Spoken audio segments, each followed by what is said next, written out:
श्रेय तिवारी जी, सतना से। राधे राधे।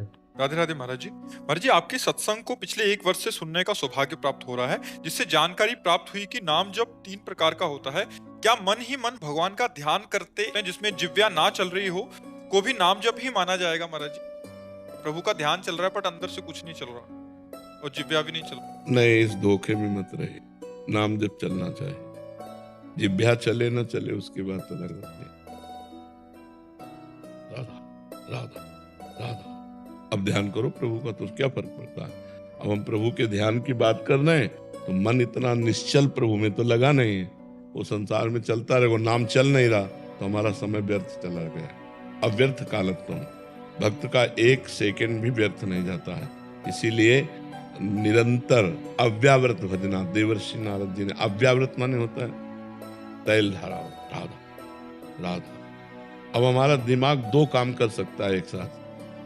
हमारे दिमाग की ऐसी क्षमता है कि 2 काम एक साथ कर सकता है। नाम भी जप कर सकता है और ध्यान भी कर सकता है। रूप का ध्यान और नाम उच्चारण कर सकता है। इतनी क्षमता हम, जैसे आप हमारी बात भी सुन रहे हैं और अंदर ही अंदर संसारिक, अभी वहां जाना है, वो करना है, वो करना चल रहा है ना अंदर, तो उसकी क्षमता 2 है। और जब 2 क्षमता का एक स्वरूप हो जाए तब उसे एकाग्रता कहते हैं। अब रूप में इतने डूब गए कि आपको ध्यान ही नहीं है, राधा रूप ही राधा में हो गया। अब जब फिर होश आए तो फिर राधा, फिर राधा, फिर राधा। तो नाम जब छूटा तो फिर मन घसीट ले जाएगा संसार में। इसलिए रूप का ध्यान नाम के सहित होना चाहिए। देखी रूप नाम आधीना। नाम चल रहा है तो रूप का ध्यान आपका परिपक्व, नाम छूटा तो घसीट ले जाएगा माया में। इतना प्रबल मन है, वो टिकता नहीं है, एक जगह टिकता नहीं। टिका दे वही साधना है। जो अपने मन को टिका दे एक जगह, उसी को साधना कहते हैं। और इतना एकाग्रता में बल है। दत्तात्रेय भगवान ने एक बाण बनाने वाले को गुरु बनाया।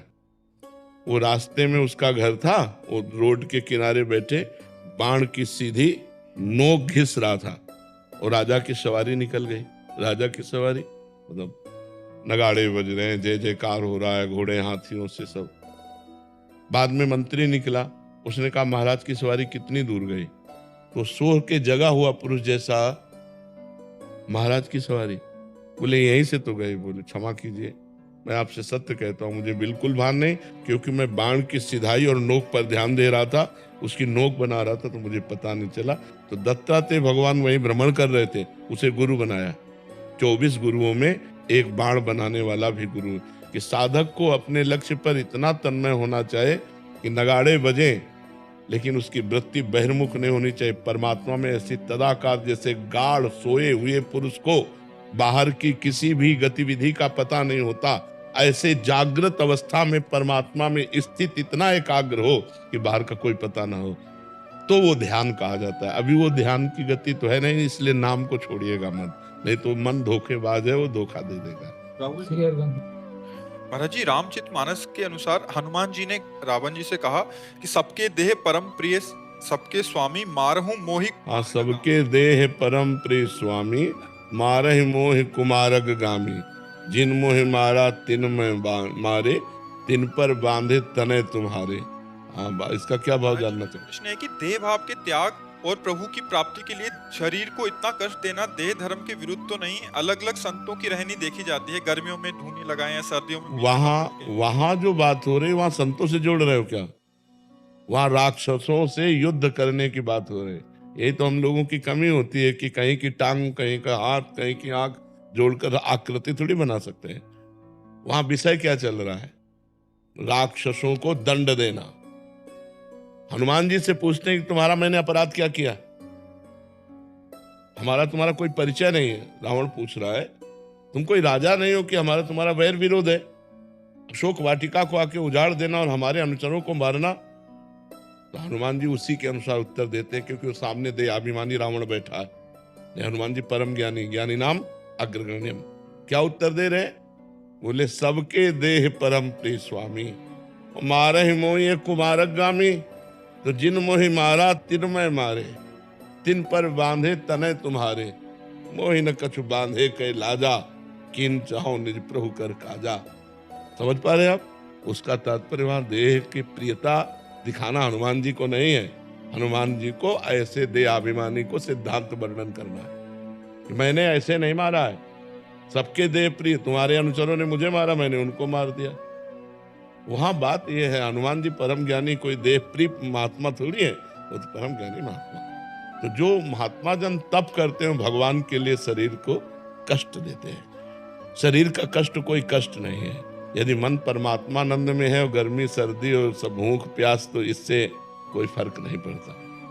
प्रीति जब भगवान से हो जाती है तो शरीर का कोई भाव महत्व नहीं रहेगा। ये झूठा है ना झूठा? ना ये कल था ना कल रहेगा, ये केवल वर्तमान में दिखाई दे रहा है। कल नहीं था, कल नहीं रहेगा। मतलब कल का तात्पर्य है, जैसे आपकी आयु कितनी है? हाँ, तो 30 वर्ष पहले नहीं था ये रूप, और पता नहीं 30 सेकंड बाद रहेगा कि नहीं रहेगा, इसका भरोसा नहीं है। तो ये टिकाऊ चीज नहीं है। तो इससे हमने जो प्रियता कर रखी है, उस प्रियता को तप के द्वारा नष्ट किया जाता है। ये तप है, गर्मी सर्दी बरसात भूख प्यास मान अपमान, ये सब सहना तप के अंतर्गत है। समझ पा रहे हैं आप? राधे राधे महाराज जी। महाराज जी, जब भी किसी ग्रंथ या शास्त्र को पढ़ता हूँ या सुनता हूँ, उस दौरान मन में अनेक प्रश्न और तर्क उठते हैं। इसके समाधान के बिना यदि मैं आगे बढ़ने की कोशिश करता हूँ तो मन में और दुविधाएं उत्पन्न हो। इसीलिए कोई भी ग्रंथ स्वतंत्र रूप से पढ़ने के लिए नहीं कहा गया, गुरुमुख से सुनने के लिए कहा गया है। महापुरुष प्रथम सुने भागवत भक्त मुख भगवत वाणी, भगवत वाणी गीता जी भागवत जी, ये भक्त के मुख से सुने। तो जो तुम्हारे प्रश्न होंगे उनका समाधान तुरंत होता चला जाएगा। अब जैसे कोई ग्रंथ यहाँ हो रहा हो, अब किसी का भी प्रश्न उठे तुरंत समाधान होता चला जाएगा। अब अंदर अभी मलिन मन है, कोई निर्मल मन में प्रश्न नहीं उठता। जब बिल्कुल निर्मल मन हो जाता है तो उसमें कोई प्रश्नवाचक चिन्ह नहीं रहता, वो परमात्मा स्वरूप हो जाता है।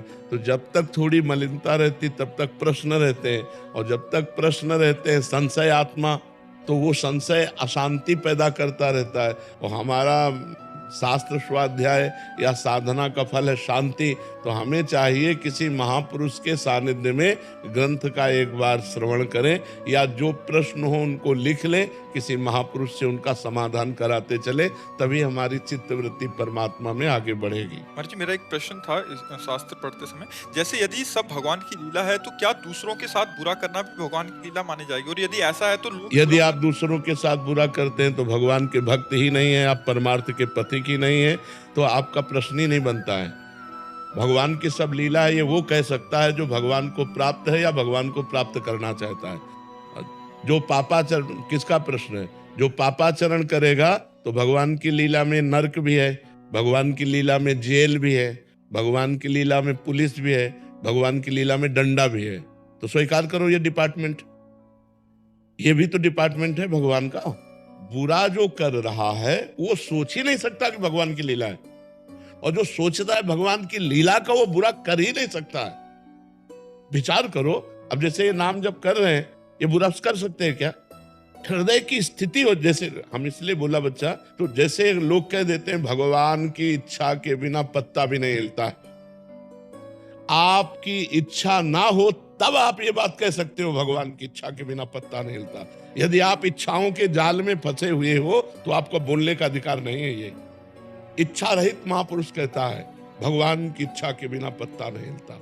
तो भगवान की इच्छा सर्व मंगलमयी होती है, कभी किसी का मंगल नहीं होता। मंगल भवन अमंगल हारी। अपनी इच्छाओं का जिसने दमन कर दिया, अपनी इच्छा को जिसने वाहेगुरु भगवान की इच्छा में मिला दिया, वो ये देखता है कि चराचर जगत भगवान की इच्छा से चल रहा है, और जो ये देखता है भगवान की इच्छा से चल रहा है उसमें इच्छा होती नहीं, इसलिए उससे कभी पाप होते ही नहीं। समझ पा रहे आप? श्री हरिवंश महाराज जी। महाराज जी, प्रेम लक्षणा भक्ति क्या केवल गुरु कृपा से ही मिलती है? नाम जप, लीला गायन, लीला श्रवण, भगवत चरणारविंद की सेवा और तन मन वचन से पूर्ण रूप से इष्ट देव के प्रति समर्पण, अन्य अभिलाषा कोई नहीं, श्री कृष्ण के प्रतिकूल कोई आचरण नहीं, तब प्रेम लक्षण भक्ति मिलती है। गुरु कृपा का ये स्वरूप है। जब तक नाम जप नहीं होगा, भगवत लीला कथा गायन श्रवण नहीं होगा, मूल मिलाकर के नवधा भक्ति नहीं, तो प्रेम लक्षणा भक्ति कहाँ से आ जाएगी? जब तक श्रवण कीर्तन स्मरण विष्णु पाद सेवन अर्चन बंधन सख्य आत्म समर्पण 9 प्रकार की भक्ति नहीं तो प्रेम लक्षणा भक्ति आ ही नहीं सकती है। श्रवण कीर्तन जितना अधिक होगा उतने भगवान की प्रति प्रियता बढ़ती है। शरणागति भी श्रवण से ही होती है। विभीषण जी कह रहे श्रवण सुजस सुनि आयऊ प्रभु भंजन भवभीर त्राहि त्राहि आरति हरन शरण सुखद रघुवीर। जब तक हम खूब भगवान की चर्चा नहीं सुनेंगे, नाम जप नहीं करेंगे, भगवत सेवा नहीं करेंगे तो प्रीति कैसे हो जाएगी। सुनना बोलना देखना खाना पीना उठना बैठना सब भगवान के लिए हो तब भगवान के चरणों में प्रीति होगी और प्रीति का ही नाम प्रेम लक्षणा भक्ति है। ऐसे प्रेम लक्षणा भक्ति नहीं हो जाती। यही गुरु कृपा है कि हमारी नाम जप में प्रीति हो। यही गुरु कृपा है कि हमारी भगवत कथा सुनने के लिए कान लालायित रहे। आशा बसन व्यसन याति नहीं रघुपति चरित होए तहाँ सुनहि यत्र यत्र रघुनाथ कीर्तनम तत्र तत्र कृतमस्त कांजलम वाष्पवारि परिपूर्ण लोचनम। हनुमान जी महाराज कैसे आंसू बहाते हुए जहाँ जहाँ भगवान की चर्चा होती वहाँ वहाँ वो सुनते हैं। तो हम बावरों सो रस में फिरे खोजत नेह की बात, प्रिया प्रीतम के प्रेम की बात भगवान के प्रेम की बात जहाँ हो रही हो वहाँ बैठकर सुनने का स्वभाव बनावे, खूब नाम जप करे, गुरु चरणों का संत चरणों का आश्रय रखे तो प्रेम लक्षणा भक्ति प्राप्त हो जाती है। संत कृपा भगवंत कृपा गुरु कृपा का मतलब यही कि हमें साधन में प्रेम हो जाए।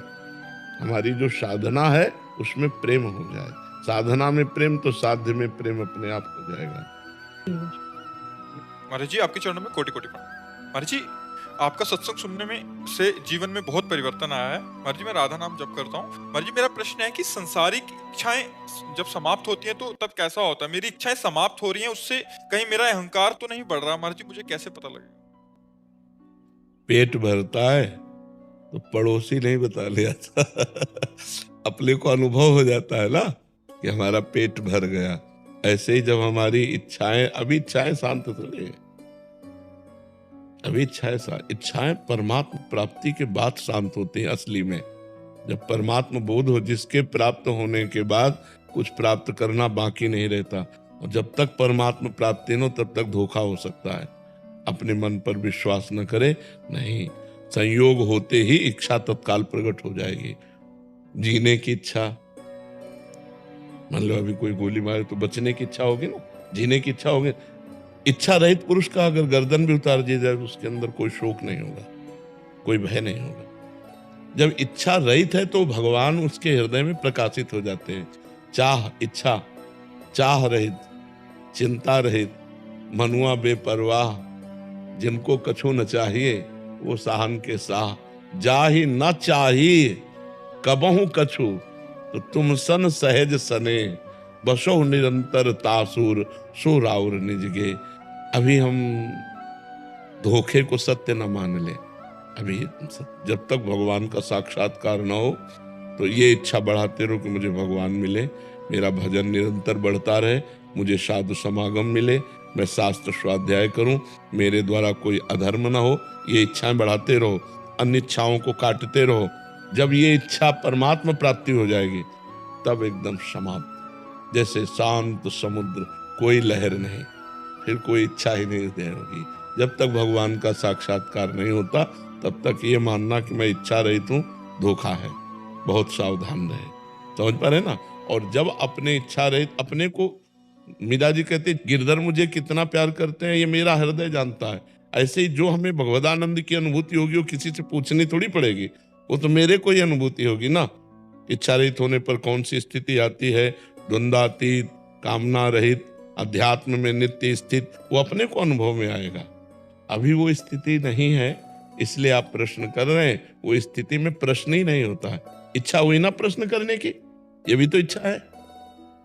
इच्छा हुई ना प्रश्न करने की, तो ये भी तो इच्छा है ना, उसमें इच्छा ही नहीं रहेगी। वो स्वयं अनुभूति की, अनुभव गम में भजे जय संता, वो स्वयं अनुभव में है। खूब नाम जप करो, शास्त्र स्वाध्याय करते रहो, संतों का संग करते रहो, अच्छे आचरण करो, स्थिति आ जाएगी।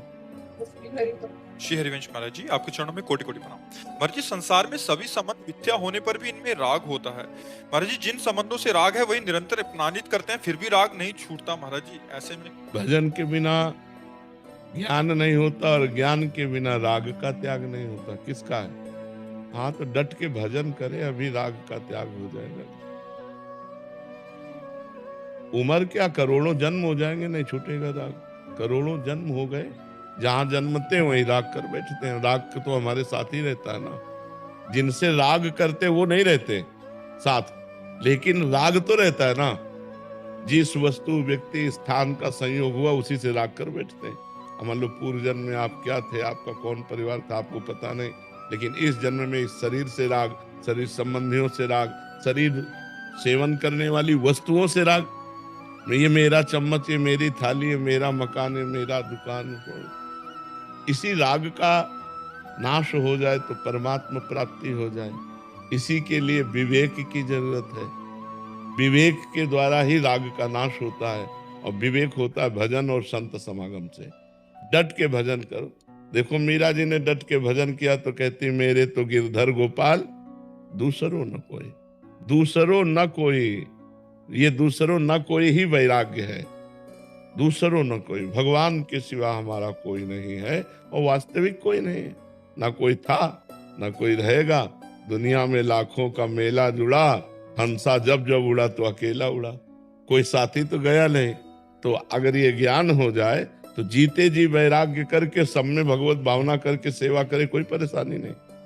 लेकिन अपनापन भगवान से ना होने के कारण, शरीर और शरीर संबंधियों से अपनापन होने के कारण हमारे को भजन का आनंद नहीं आता, भगवान प्यारे नहीं लगते। ऐसी प्रीति जिनका नाम लेते रोमांच हो जाए, रसुख प्रवाह होने लगे, उसे तो भक्ति कहते हैं। अभी कहाँ भक्ति हमारे अंदर है? लड़का बहू की भक्ति है, परिवार की भक्ति है, नाना प्रकार के भोगों की भक्ति है, प्रभु की भक्ति कहाँ है? क्यों? असलियत में वो भक्ति आ जाए तो अभी आनंद आ जाए। तो नाम जप करो। कौन सी मेहनत लगती है राधा राधा रटने में, राम राम कहने में, कृष्ण कृष्ण कहने में। निरंतर अभ्यास करो, तुम नाम जप करो, देखो हृदय आनंदमय हो जाएगा। श्री हरिवंश महाराज जी, महाराज जी, कर्म, नियति, भाग्य और धर्म में क्या संबंध है? कर्म, नियति, कर्म वर्तमान में किया जाता है। नियति जो पहले से भाग्य निश्चित हो गया उसे ही कहते हैं। भाग्य और नियति अलग अलग नहीं है।